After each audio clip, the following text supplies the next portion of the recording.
divide municipalities, but maybe I'm better at arm's length, just so they're not in a municipal employee, they can approach a private landowner and as a neutral person.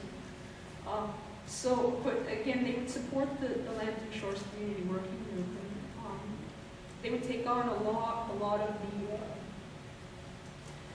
initiatives that have to take place. And so this position could be funded in part through the municipality, but also all the other partners are engaged in this process. So that's one avenue to pursue. The other one is sufficient funds, and again, as you know, a lot of the properties that Craig money is on, it's not municipal land. So who pays for it? In some cases, we're finding that the cottage associations, the landowners, they can afford to cover the cost. In other situations, it's way, way, way too costly to expect the landowner to restore their coastline. So there's a number of avenues that could be pursued to try and offset these costs. I do know that you have in your budget now funds set aside as you did last year for controlling the ditches, and that's absolutely critical, and I commend you for doing that.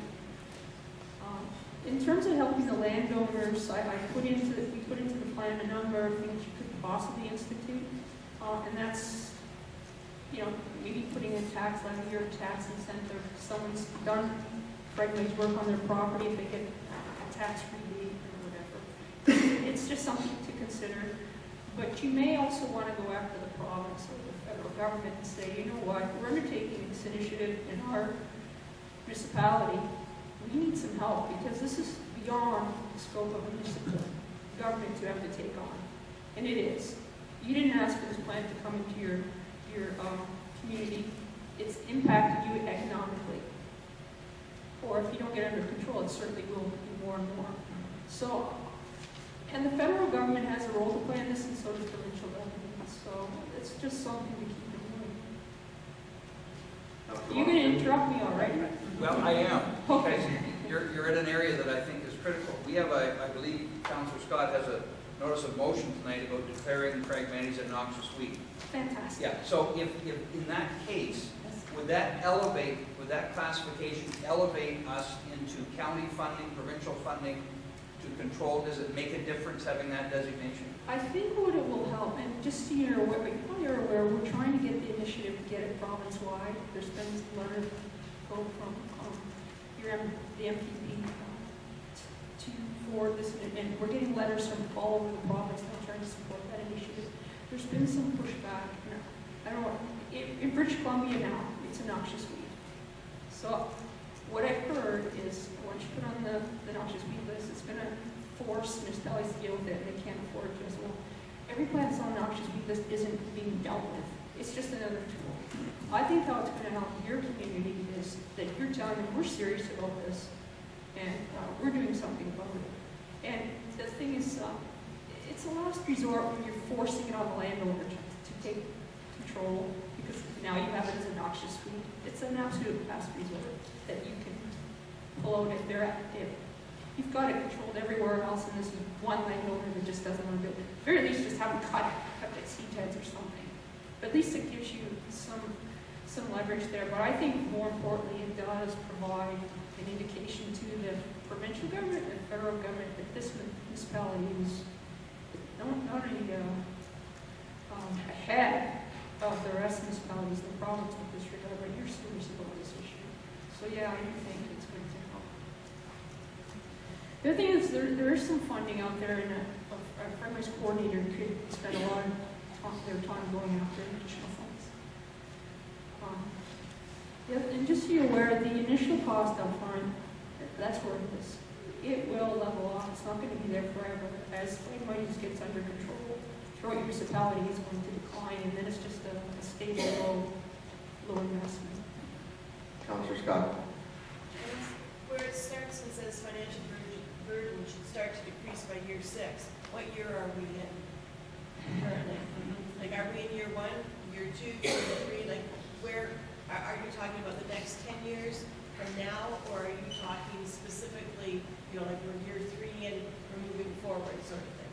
Yeah, that's a really good question. I would say from today, and the only reason lots of other management areas that haven't begun those. So eventually, once the plan is in place, Yeah. then you're talking 10 years from now.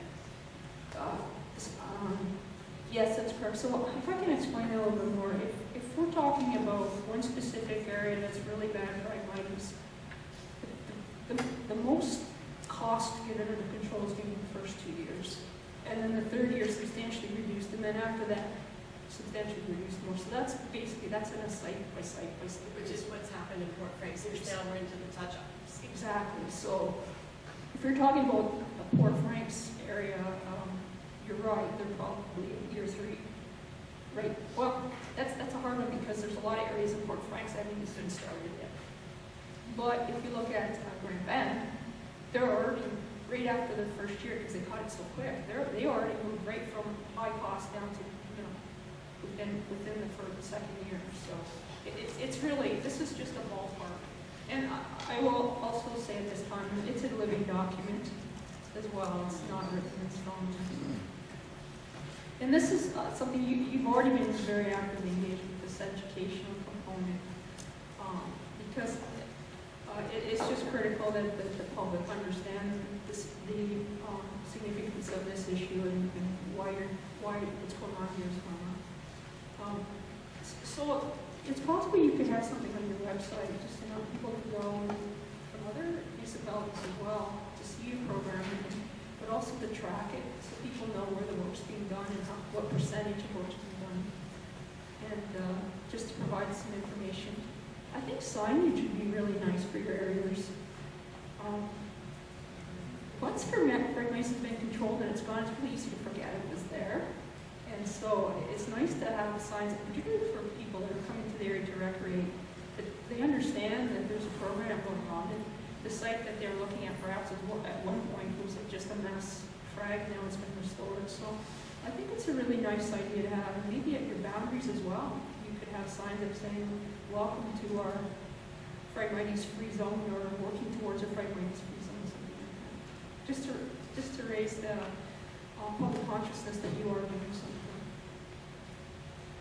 And again, there could be updates to the public on where you're at with your program, or local newspaper articles, things like that. You may want to have a consistent message going out with all the partners, maybe a committee that discusses what signs are going to go up, what's the message on the signs, or what's going to go up on your website, or how you're going to get the message out to the public so that everybody's on the same page. And I mentioned having Kettleman's and Stony Point First Nation engage in this because they are very involved in their Phragmites control. Every year they have a newsletter that goes out to their community about the program. So you're all in this together, and it would be nice if you're all working on the messaging together. And again, your Phragmites coordinator could help facilitate this. Engaging the local community, well, you already know that's key. And you already know that a lot of the frag isn't on your property, it's on privately owned property. So how do we get that done? And there's the Phragmites coordinator position and helping to liaison. It's basically the same work that Nancy's doing, and Carol Cleve and Derek Scott and others. But it's just, again, helping them to reach out to more people.